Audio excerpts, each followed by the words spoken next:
ரொம்ப நாள் கேப்புக்கு அப்புறம் ஒரு 2 கிலோமீட்டர் மாரத்தான் ரன்னிங் பண்ண போகிறோம். ஸோ இந்த ரன்னிங் பண்ண நம்ம கூட வந்து அருண் ஜாயின் பண்ணியிருக்காரு. ஸோ நம்ம எந்த ஒரு எக்ஸசைஸ் பண்ணுறதுக்கு முன்னாடியும் கண்டிப்பாக வந்து ரன் பண்ணுறது ரொம்ப நல்லது. ஸோ கார்டியோ சம்மந்தமான எந்த ஒரு பிரச்சனையும் வராமல் நம்ம பார்த்துக்கலாம். ஸோ நம்ம ரன்னிங் பண்ணுறதுக்கு முன்னாடி கண்டிப்பாக வந்து ஃபுல் பாடிக்கும் வந்து ஸ்ட்ரெச்சிங் பண்ணிக்கணும், ஓகேங்களா. ஸோ மெயினாக வந்து பார்த்தோன்னா நம்ம லெக்கு, ஷோல்டர், ஸோ இதுக்கு வந்து பார்த்தோன்னா ஃபுல் ஸ்ட்ரெச்சிங் பண்ணிக்கோங்க. அப்போ தான் வந்து நம்ம ரன்னிங்கை வந்து ஸ்ட்ரெயின் பண்ணாமல் ஸ்மூத்தாக ஓட முடியும்.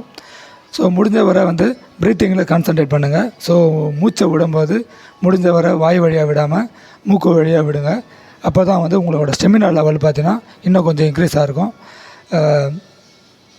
அதே மாதிரி நீங்கள் எவ்வளோ லாங் ஓட போகிறீங்க அப்படின்றத முன்னாடியே டிசைட் பண்ணிக்கோங்க. அப்போ தான் வந்து உங்களால் வந்து டார்கெட்டை வந்து ஈஸியாக நீங்கள் குறித்த டைமுக்குள்ளே நீங்கள் வந்து அச்சீவ் பண்ண முடியும். ஸோ ரன்னிங் உங்களுக்கும் பிடிக்கும்னா கமெண்ட்டில் சொல்லுங்கள். தேங்க்யூ.